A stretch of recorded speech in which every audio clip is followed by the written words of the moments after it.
Então, a gente vai falar assim, primeiro me perdoe, vai parecer, meu Deus, é uma aula de física. Não é não.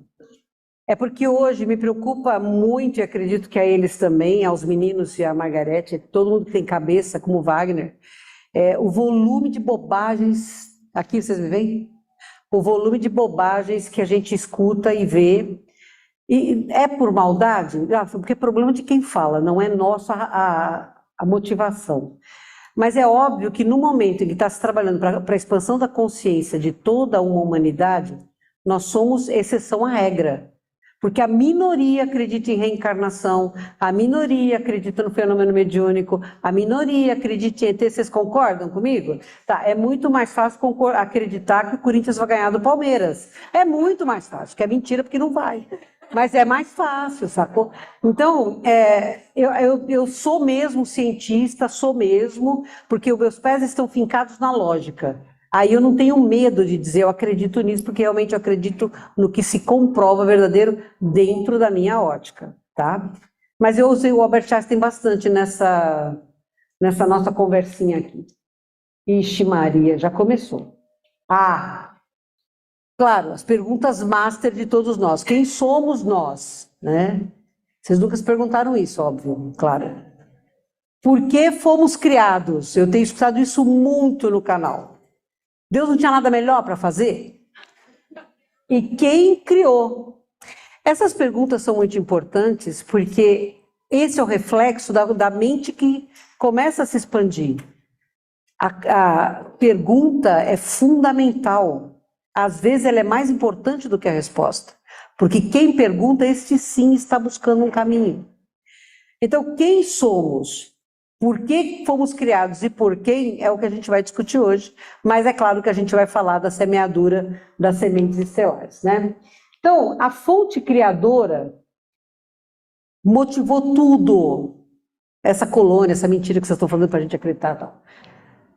É a matéria formada por átomos, não é? Os átomos são formados por um núcleo e por uma coroa de elétrons. O núcleo é formado por prótons e nêutrons. Cada próton e cada nêutron tem 3 subpartículas atômicas chamadas quarks. Estes quarks são mantidos juntos porque eles têm a mesma carga, tá? Concorda que não pode? Positivo só atrai o negativo? Pois é, mas os 3 quarks dos nêutrons e dos prótons têm a mesma carga. E o que os mantém unidos é uma das maiores forças deste universo, força nuclear forte. Pois é, aí a Sheliana vem, eu falei assim, o que é Deus? Uma das primeiras conversas que eu tive com ela, o que é Deus para você e a sua civilização? A fonte criadora está em... existe. Por isso ela é onisciente, onipresente e onipotente, por causa que ele é a força nuclear forte. Enquanto nós pensarmos que Deus é um senhor amável, vestido de azul, de barba, rodeado de anjinho, a gente vai reduzir Deus à nossa potência. Mas quando nós entendermos que Deus está em cada quark de tudo que existe neste universo, aí fala, nossa, cara, a gente nem sabe onde o universo vai terminar, como termina, onde começa. É absurdo o tamanho desta energia de amor incondicional chamada Deus. E por que ele nos criou? Eu já escutei isso, Deus estava sozinho, por isso que ele criou a gente. Ele não estava sozinho. O amor incondicional só existe quando você tem a quem amar, senão não existe. Por amor, ele produziu a criação. E por mais amor ainda, ele nos permite crescer.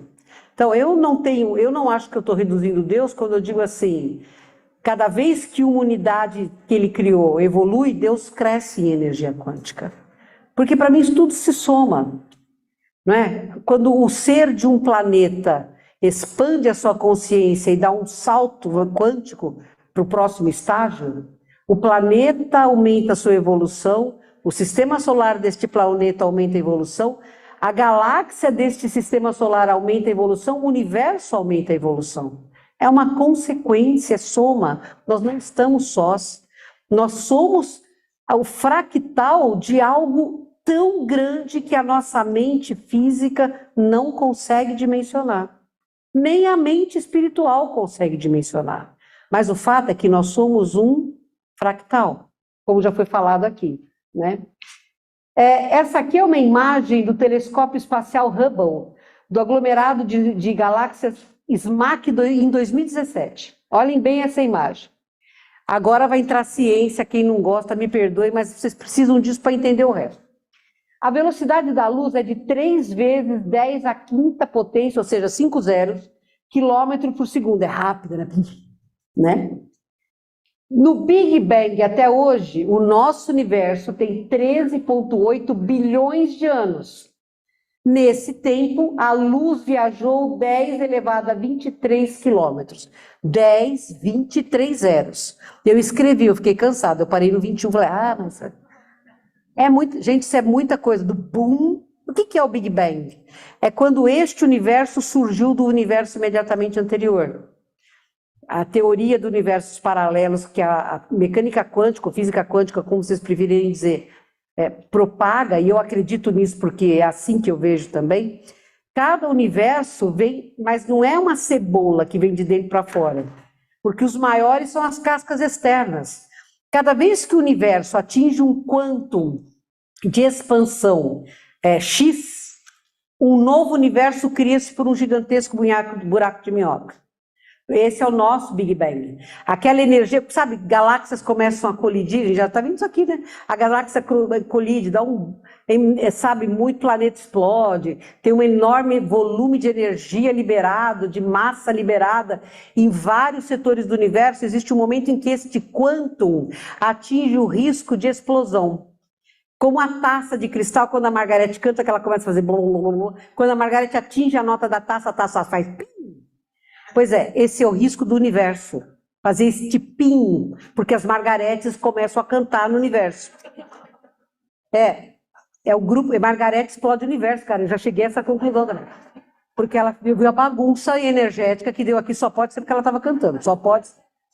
E quando, para evitar este pim, um novo e recente universo vem, criado por um preposto divino, e que traz com ele outros irmãos que abandonam o lugar de conforto para ser o quê? Co-criadores desta nova fase. Então, este Big Bang, há 13,8 bilhões de anos atrás, que nos criou, trouxe toda a promessa de mais mônadas serem criadas.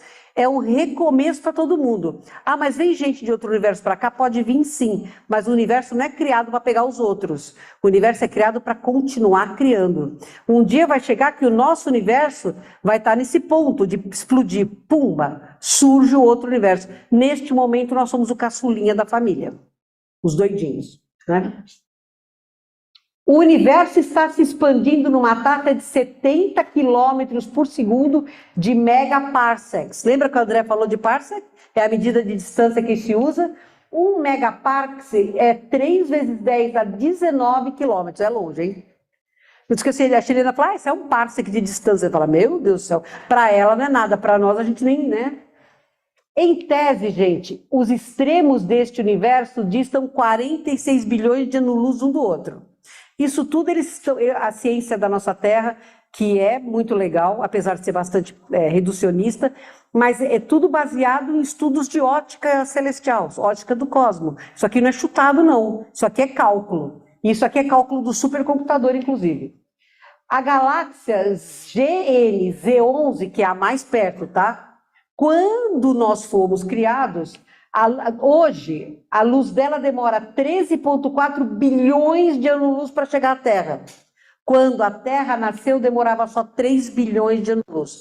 Então, está crescendo. Aí tem aquela pergunta, mas se está crescendo o universo, por que as galáxias colidem?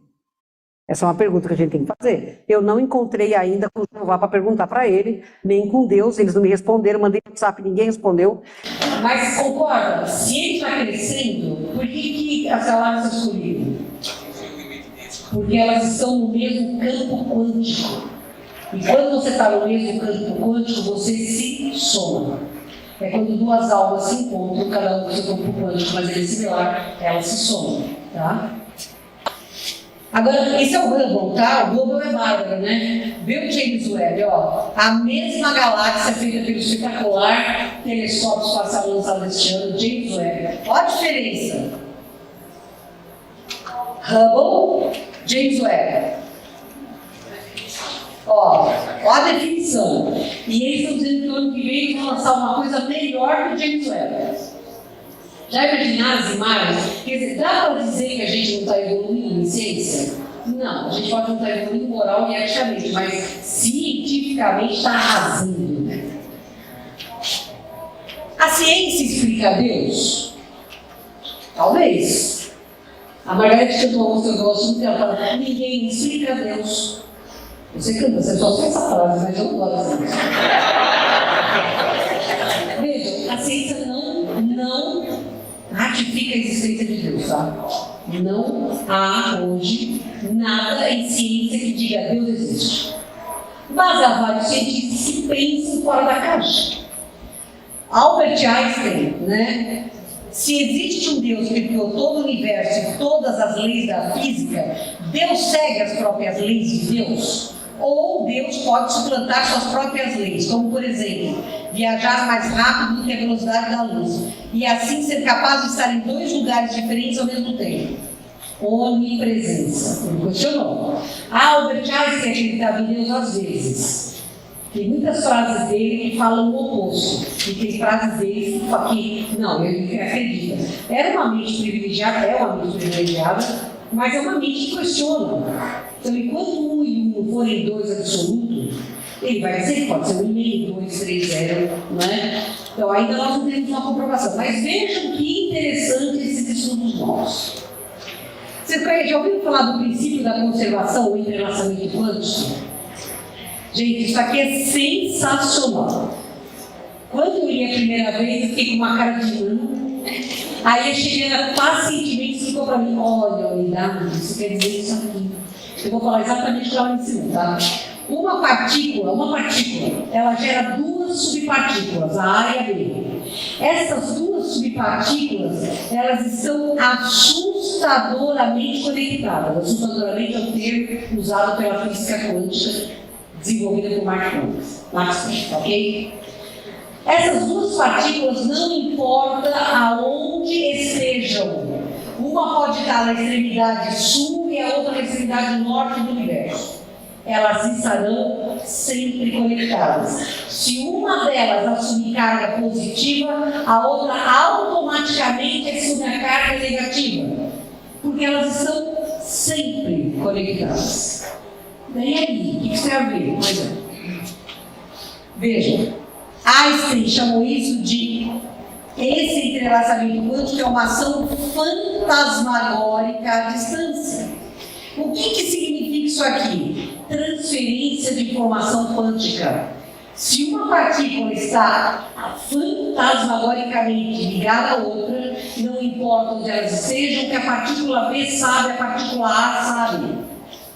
Por isso que Deus está em cada quarto. Então ele existe. Porque esse é o conceito que os ETs têm. Deus está nas subpartículas atômicas. Tudo que acontece, uma partícula informa para outra. Deus sabe. Então ele é onipresente. Deus, se ele é onipresente, ele conhece tudo, ele é onisciente. E se ele é onipresente, onisciente, mantém partículas da mesma carga unidas, ele tem onipotência. Ou seja, a ciência acabou de explicar Deus, eles não sabem só isso ainda. Não, eu estou falando sério, gente. Vejam, a informação quântica trafega nesse universo na velocidade acima da luz.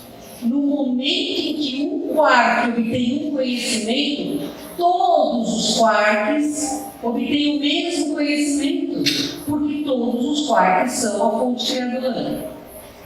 Em nós somos formados por zilhões de átomos, o corpo físico, o duplo etéreo, o perispírito, o mental concreto, o mental abstrato, o búdico, o átmico, tudo é formado por átomos. Como o Hernani Guimarães provou no átomo quântico, átomo multidimensional. Ora, se Deus está em cada átomo de tudo que existe multidimensionalmente, vocês já pensaram com quanto tem de Deus em nós? Tem mais Deus do que nós. Daí, por isso que Jesus falava: não tenha medo de se entregar ao amor, entregue-se ao amor, porque você é feito de amor. E se a gente entender essa sacada como Jesus entendeu, Maria entendeu, se a gente fizer esse conhecimento racional passar pelo emocional, a gente vira este mundo para a luz de uma vez por todas.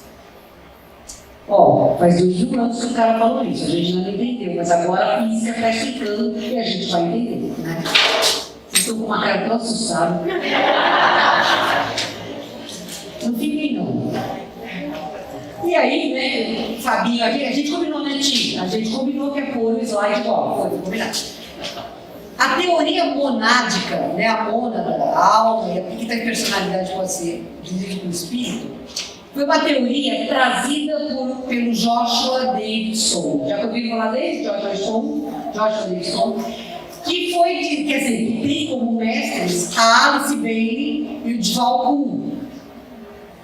Então, essa teoria que ele trouxe, e é corroborada não só pela Chilena, mas por vários textos, diz o seguinte: a centelha divina é a mônada. Assim que ela emerge da fonte criadora, ela puxa aquele espírito, ela puxa aquele cósmico e faz um invólucro para se manter o quê? Íntegra. É uma energia que puxa a sua primeira roupinha, que é o primeiro perispírito. Aí ela se divide em 12 almas. Cada alma puxa o perispírito, o indivíduo cósmico, e se reveste. Quando essa alma está revestida, ela se divide em 12 espíritos. Pronto, fez a entrega. 144 espíritos que tem que passar pela trajetória inteira da evolução. Aí quando você fala assim, nossa, você olha para aquela pessoa, eu sinto um amor por ela, é a minha alma gêmea. Pois é, provavelmente vocês estão na mesma mônada. Às vezes a alma gêmea é fake, tá? Então fica cuidado para não se calar. Pé no chão. Mas é muito provável que espíritos muito ligados façam parte realmente da mesma alma, que são parte da mesma mônada. Os grupos karma familiares são todos monádicos, eles são parte da mesma mônada.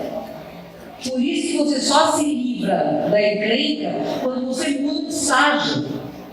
Aí significa que eu posso ir para outro grupo karma? É, você vai para outro grupo karma que é da mesma família, até que a gente evolua.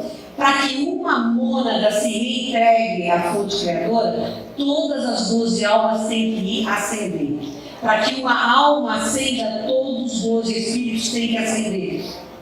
Então, o fractal que nós somos hoje, nós somos fractais hoje, estamos em progresso até chegar a um limite que é estarmos como espíritos puros ou purificados, alma, e quando estas almas tiverem criado ao infinito, reintegram-se a mônada, reintegram-se a fonte criadora, e aí vão criar para a eternidade. A gente não precisa se preocupar com que a eternidade seja monótona, porque a gente não vai lembrar que a gente é indivíduo, a gente vai ser coletivo.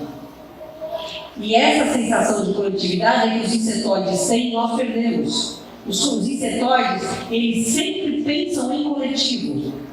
Por isso eles são tão fortes, eles são tão expandidos na galáxia, eles são coletivo. E nós, adâmicos, reptilianos, felinos, reticulianos, somos o quê? Indivíduos. A força vem da coesão, a força vem da união. A gente vai aprender isso um dia.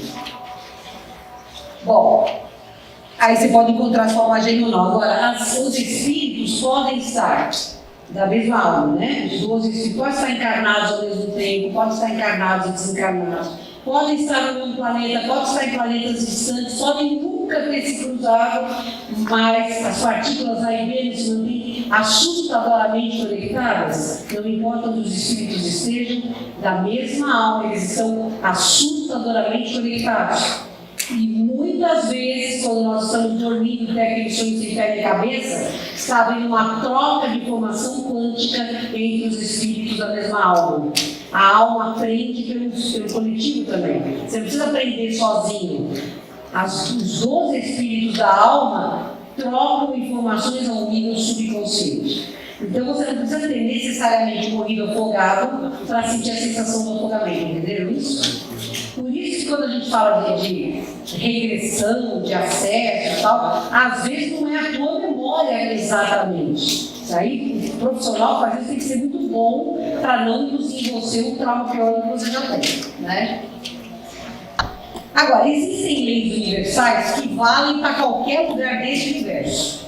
Então, cada planeta tem o seu campo de manifestação energodimensional. Ou seja, cada planeta tem a sua característica energética. Isso significa o quê? Que o planeta tem definidos DNAs que nele podem existir. Só para vocês terem ideia, o nosso DNA e o DNA da moça que estava tomando café é muito similar. O nosso DNA, o DNA do macaco é 90% similar. 99% similar. Então, quando você olhar para o macaco, já pode chamar ele de primo.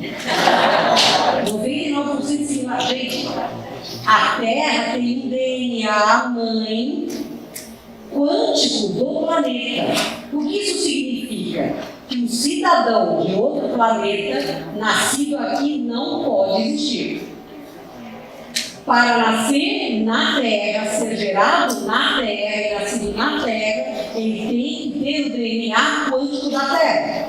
Jesus passou por 1000 anos num período de trabalho para readquirir o corpo mental concreto, readquirir a possibilidade. Maria tinha esse DNA. Ok, que não teve genética do José, não teve mesmo. Jesus aí teve a sorte artificial mesmo.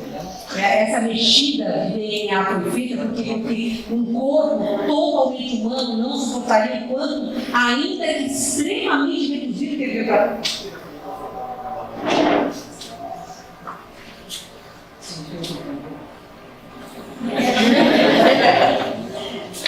Então, vejam, não teria como um corpo formado por DNA apenas humano suportar a carga energética desse ser extraordinário que passou 1000 anos se reduzindo para poder estar conosco por puro amor.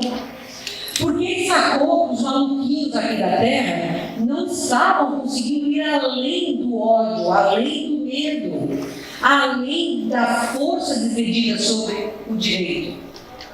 E ele falou, bom, você não muda nenhum lugar de fora para dentro e de cima para baixo. Eu vou nascer pobre entre eles para mudar a sociedade de baixo para cima, de dentro para fora. É a única possibilidade. É a única possibilidade dessa raça do planeta Terra não ser extinta. Por excesso de hostilidade. Vocês entenderam o nível de amor desse cara? Mas não dava para você botar tudo isso de amor num corpinho como o nosso, dá? Não. Então Maria, que já era um ser celeste, é da mesma mônada que Jesus, é mesmo, deu a parte de óvulo dela, porque ela também foi implantada no útero de Ana, né? Papai e mamãe eram velhinhos, estréilos, pimba, mamãe está grávida, papai nem sabe o que foi que aconteceu. É só ler a Bíblia, é só ler a Bíblia. Eles eram estéreis e idosos para a época, né? Idosos para a época, e a Ana engravidou de Maria. Ela também foi inseminação artificial. O João Batista também foi inseminação artificial. São corpos muito quânticos, gente. Não dá para ser. Mas era preciso que houvesse uma raiz na fisicalidade. Por quê? Porque Jesus não ia romper a lei. Então, ele foi introduzido com uma modificação genética, mas ainda assim tem o DNA raiz quântico do planeta Terra. Tá? Entenderam? Aí assim, mas eu achei que eu era um ET. Provavelmente você é. Porque é muito pouco provável que existam evolutivos primários da Terra. A Terra é muito velha, nós somos muito primitivos. É muito ruim para a nossa moral pensar que a gente começou a história aqui. É melhor dizer assim, não, a gente veio... Né? Mas, de fato, assim, quase todos somos extraterrestres. Contudo, todos nós nascemos na Terra e temos o DNA quântico da Terra. Então, se alguém falar para você, eu vim de Sírios, você fala, aham, que bobagem que você fez, hein, negão? É? Como a Margarete fala. Porque lá na Casa do Consolador a gente escuta isso humilde. Margarete, eu sou de Arcturus. Ela fala, puxa, o que será que você aprontou, né? Ela não deixa eu falar com essas pessoas, porque eu sou muito assim, honesta, mentira. Mas assim, verdade, a maioria de nós, a quase totalidade de nós é de fora mesmo. Mas hoje nós somos terrícolas sim. Há várias encadernações ou há uma encadernação, não importa. Mas nosso DNA hoje é humano, é da Terra, senão a gente não ia conseguir se manifestar aqui. Não ia dar certo com o quantum planetário, entenderam? Então você tem regra, o universo tem regra. Existem DNAs similares, mas ainda assim não compatíveis com a manifestação tridimensional de cada planeta não gasoso ou dentro do círculo interior de cada sistema solar. É óbvio. O Bernard Palissy, ele não morava em Júpiter, ele morava numa das luas de Júpiter. Mas você acha que em 1858 alguém ia falar de lua de Júpiter? Não. O Emmanuel, quando escreve em Renúncia sobre aquele espírito de Saturno, ela mora em Saturno? Não, ela mora numa das luas de Saturno. Qual é o problema? Né? A gente não conhece, nunca foi lá. Dizer que mora ali ou mora lá, dá na mesma, né? Eu moro em Aracaju, você pergunta o bairro? Não, você conhece Aracaju? Não, então por que você pergunta o bairro? Moro em Aracaju, ponto, né? É assim que funciona, tá? Então, muito bem. Não, mas gente, isso aqui é sério, tá? É para vocês pararem de acreditar em conto da carochinha. Né? Então vejam bem, o DNA dos humanos da Terra hoje é o DNA de raiz deste braço de Órion. Quais são as raças ou as etnias que existem no braço de Órion? Nós, adâmicos, Adã, Cadmon, todos são hominais, cabeça, tronco e membros, isso é ser hominal, tá? Nós somos hominais adâmicos, de diferentes cores, mas com uma pele fina, embora varie muito pouco, com uma equidistância de olhos, com uma assimetria no corpo inteiro, que isso faz a gente ficar bonito, por isso que as pessoas fazem a harmonização facial, ficam esquisitas, porque o nosso cérebro registra beleza na assimetria. É verdade, isso é real. Você vê o cara que faz, você fala, tem alguma coisa errada com essa pessoa. Tem, porque o meu cérebro só vê beleza na assimetria. Ele foi treinado a encarnações para isso. Entendeu? Sacou? Pois é. Então, os reptilianos, depois os adâmicos, os insetoides, os reticulianos, que podem ser de um monte de cor, de tamanho, de formato de cabeça, tal, é a pele de escama, sabe, de querer golfinho, são os mais frequentes do braço de Órion. E os felinos são os mais frequentes do braço de Órion. Existem outros? Sim. Dizem que tem até seres de silício. Tem seres... Camille Flammarion fala de seres planta, seres árvores. Vocês lembram dos entes do Senhor dos Anéis? Não, mas o Camille Flammarion descreve isso. Descreve seres plantas. Então, gente, esse universo é gigantesco, não dá para dizer, isso não pode ser. Em termos de etnia. Guarda lá na tua cabeça, pode ser que não seja, pode ser que seja, mas não despreza, porque de repente é. Né? Eu não acreditava em insetoides. A Gilda Moura, que eu respeito profundamente, falou de insetoide num workshop dela. Falei, bom, se a Gilda está falando que tem formigão gigante, deve ter insetoide. Mas mesmo assim, nunca vi um. Mas ela está falando, vou guardar aqui. Um dia eu estou na Casa Consoladora e ia ter a cirurgia dos ETs, e começa a ser às 8 horas da noite, a nave chegava, muda a cor da sala, tudo é muito legal. Eu entro na sala de cirurgia, tem um gafanhoto. Eu olhei para ele e disse, ele olhou para mim, acho que ele achou que eu estava falando boa noite, oi, tudo bem, seja bem-vindo, alguma coisa assim. Eu saí correndo, entendeu? Eu tomei um baita susto daquele cara verde enorme lá. Mas foi o primeiro insetoide que eu vi. Já, meu Deus, vamos correr. Agora, não vai, por favor, dá um clique assim, enter. Achou? Não pode nascer aqui, vir nascer na Terra com o DNA de fora da Terra, não pode. Mas podem famílias inteiras serem implantadas prontas aqui? Podem, foram e são. Porque vamos combinar, se a gente consegue hackear qualquer coisa, esses caras com muito mais facilidade. Então, nas décadas de 20, 30 e 40, segundo a Sheliana, muitas famílias foram inteiramente plantadas aqui para aprender, porque estava chegando a hora da Operação Nova Terra, para eles se enturmarem e nos entenderem. Depois eu conto para vocês uma brincadeira que eu escutei de um réptil lá da nave da China. Quando eu falei, você foi implantado, as famílias implantadas, ele falou assim, todos tomavam vacina contra a loucura.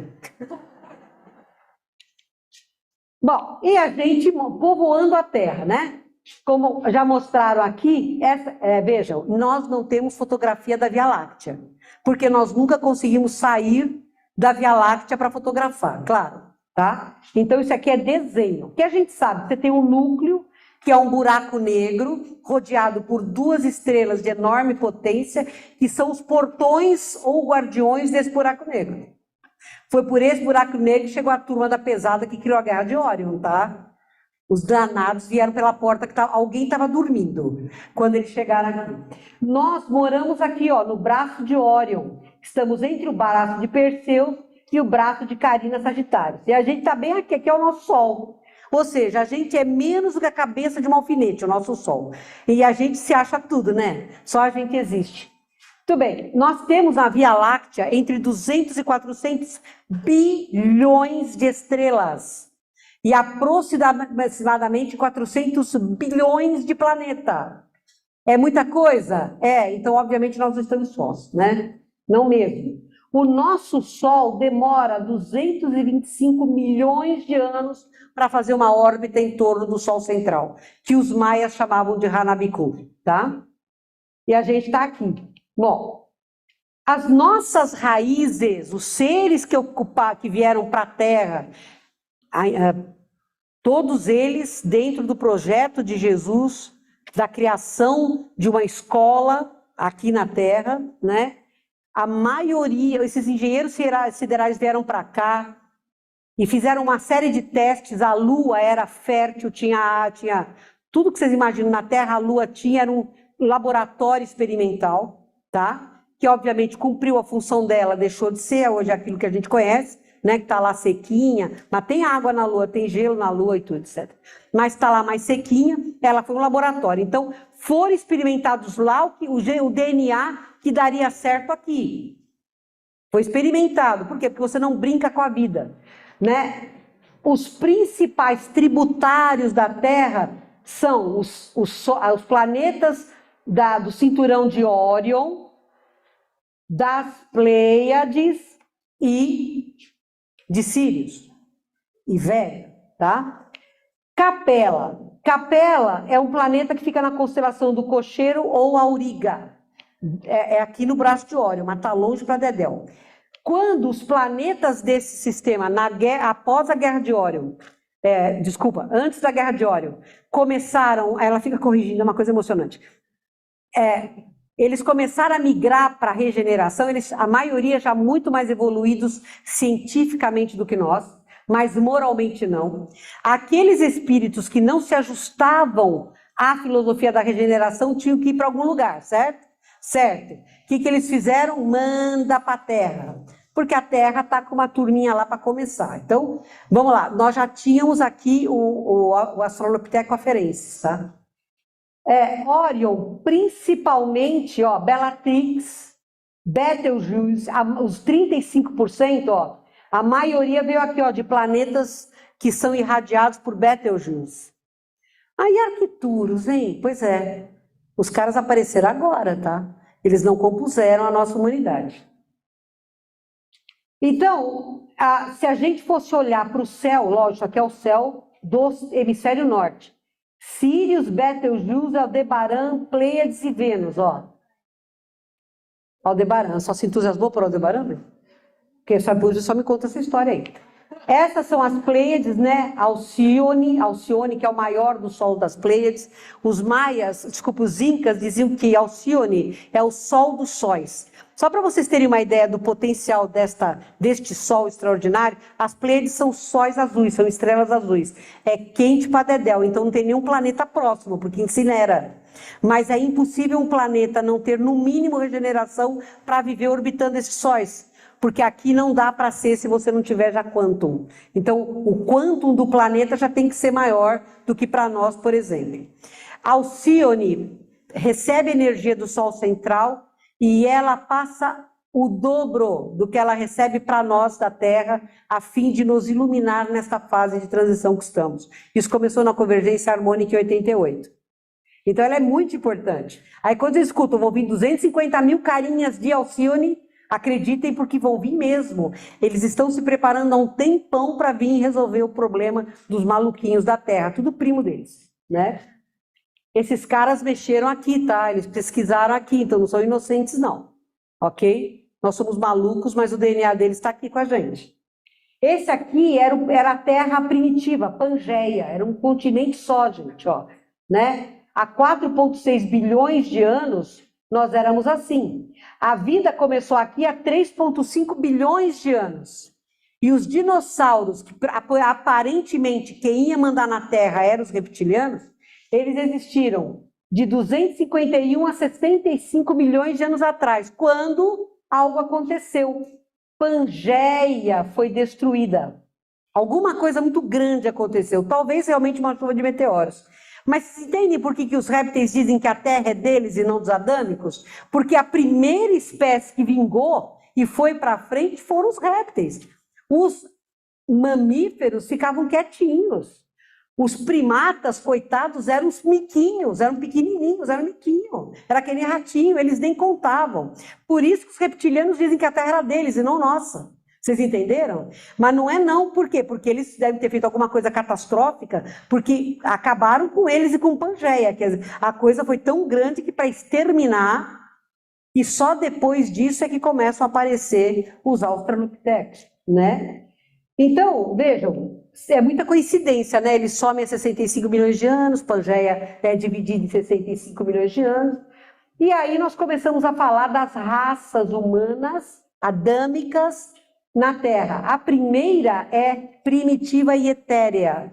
São seres animais evoluídos em outros planetas que vêm para orbitar a Terra em preparação para encarnarem nos corpos dos australopitecos e dos primeiros humanos, o Homo habilis, né? Que é a raça pré-adâmica. Então, nós temos... Deixa eu só correr porque eu sei que meu tempo está curto.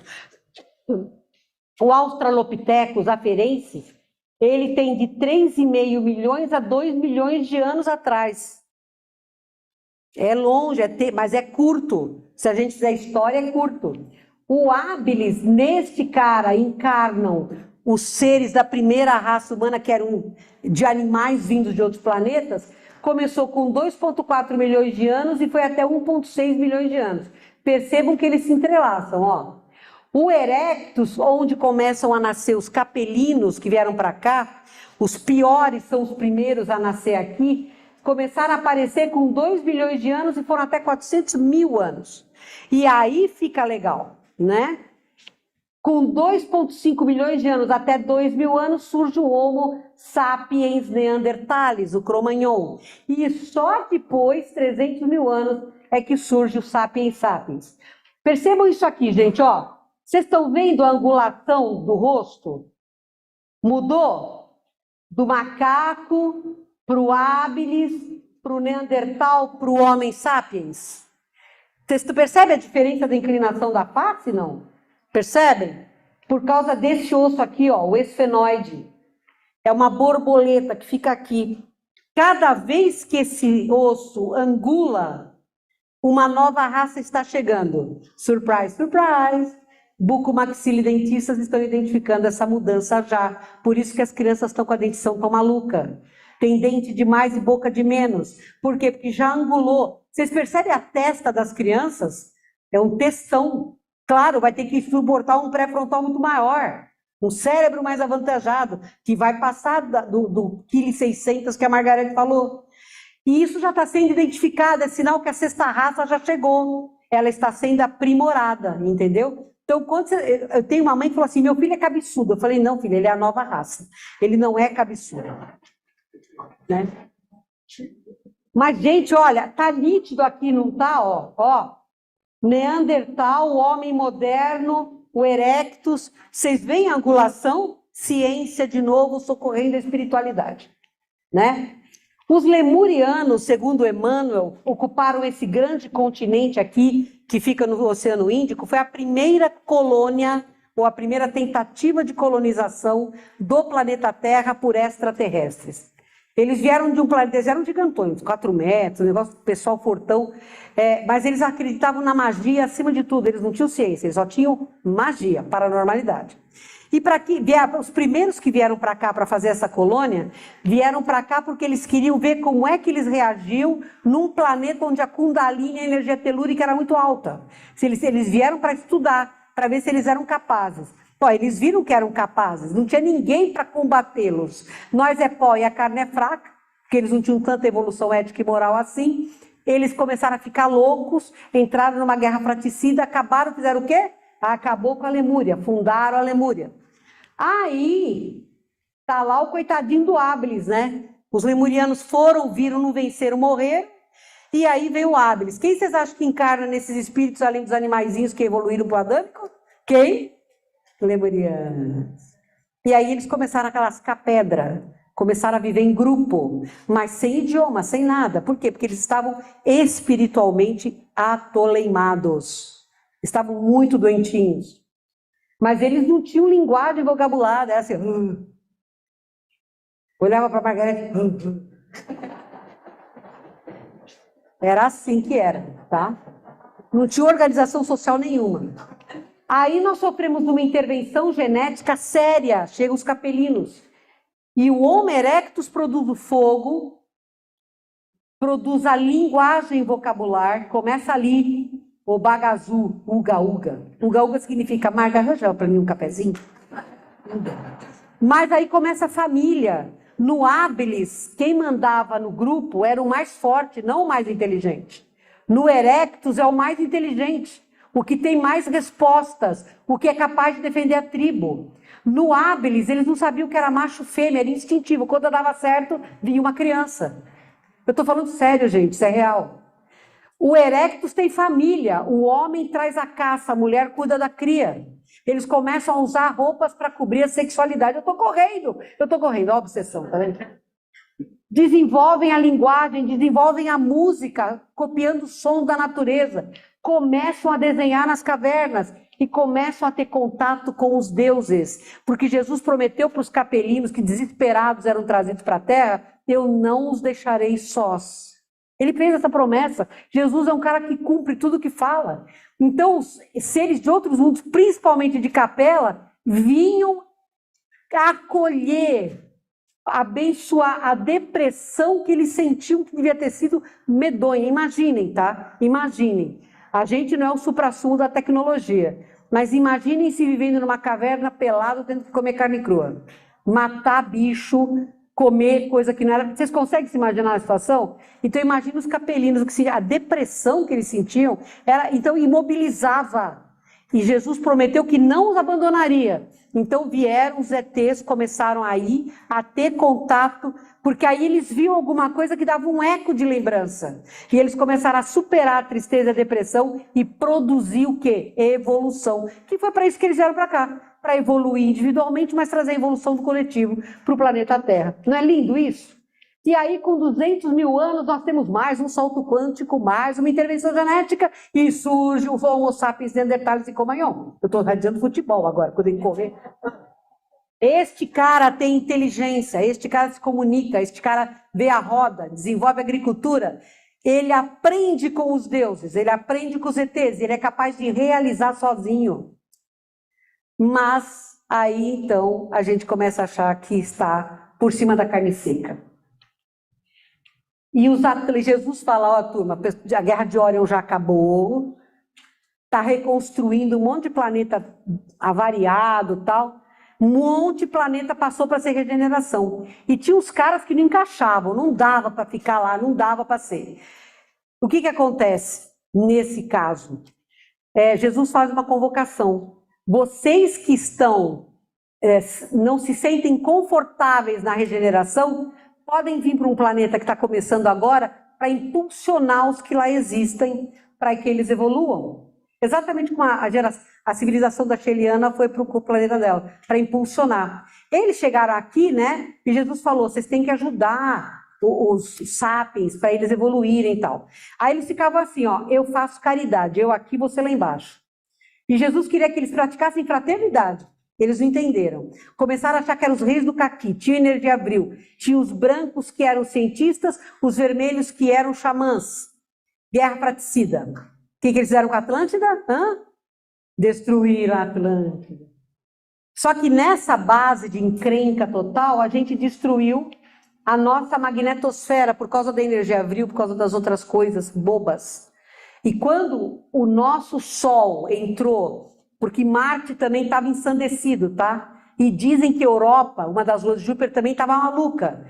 O nosso Sol teve que queimar A radiação solar teve que ser... Os senhores do Sol criaram uma tempestade solar como nunca antes vista, que varreu o sistema solar até Júpiter. Foi quando ele passou a dar para os outros planetas exteriores, Saturno, Netuno, Urano e Plutão, o dobro da energia que ele recebia do Sol, já se preparando para se tornar um Sol. Júpiter será um Sol, tá? E nesse momento, nós não tendo magnetosfera, a radiação solar lava, varre e inativa o nosso DNA. E a gente tem que começar praticamente do zero. Somos nós, a quinta raça humana.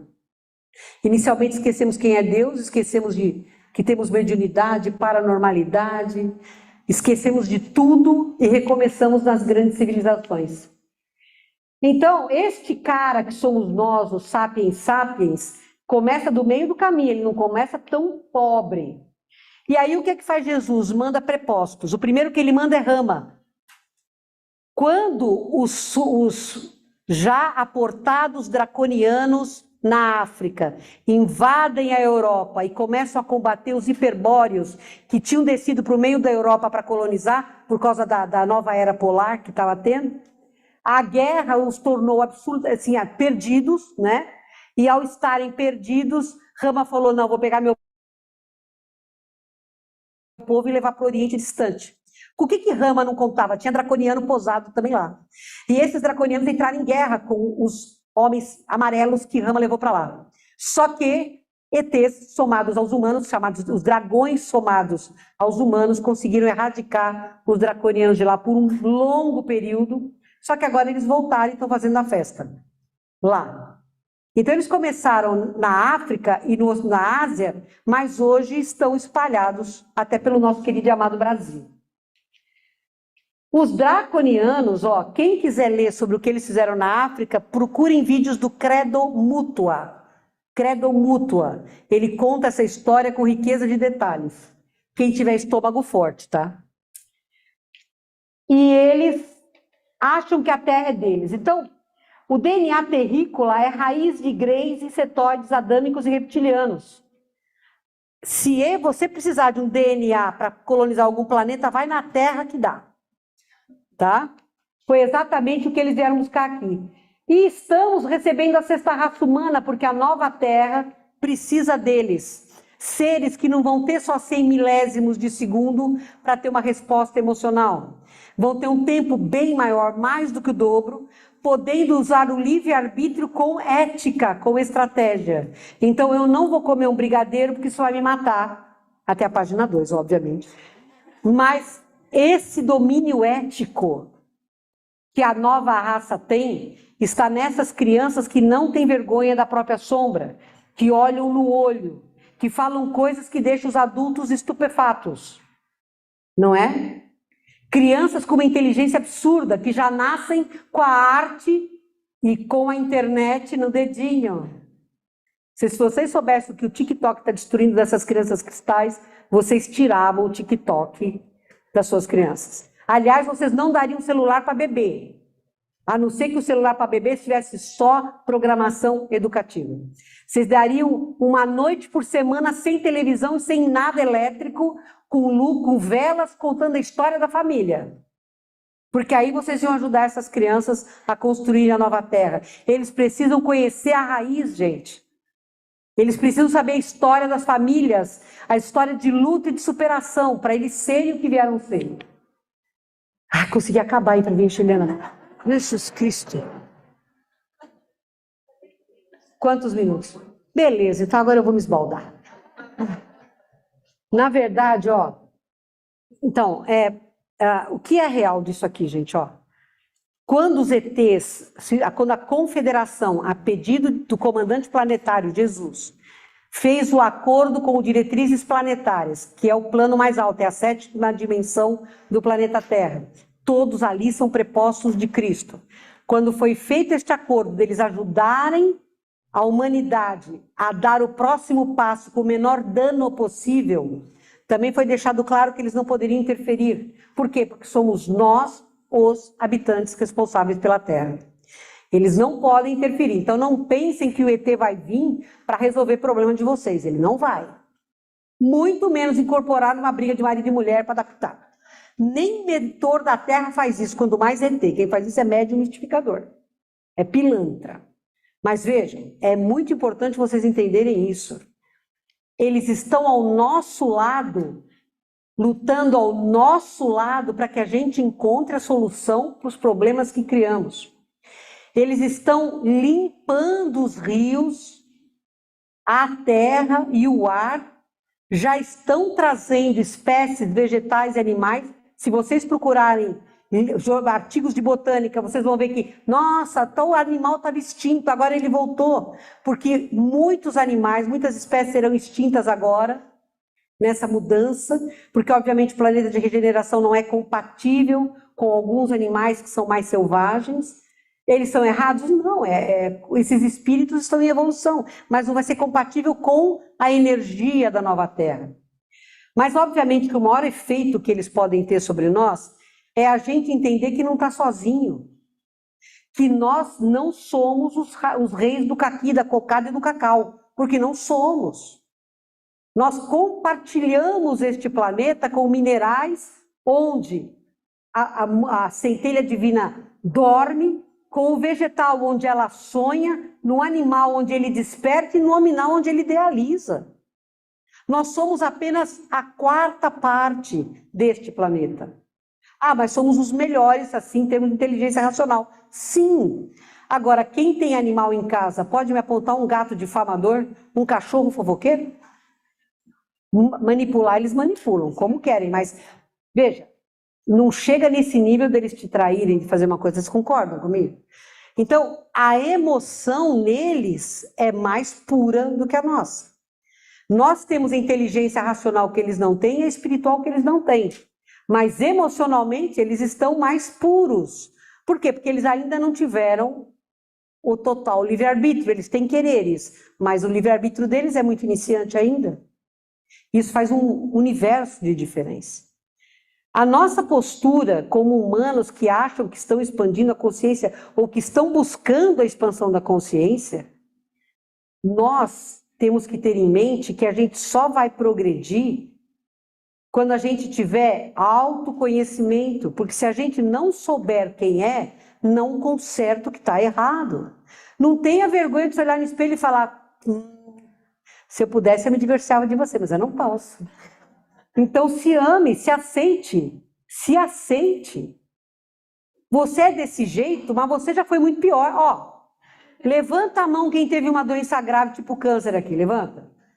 Tá, a gente está melhor do que quando a gente nasceu, a gente curou, e nesse karma a gente não tem mais. Vocês mudaram ao longo da vida? Vocês são melhores do que vocês eram quando nasceram. Por quê? Porque vocês aprenderam. Quando a gente usa o aprendizado para dar um passo à frente, você já está melhor do que estava quando você nasceu. Ah, mas tem gente que piora? Tem gente que piora, paciência, existe sim. Tem gente que fica igual, tem gente que fica assim...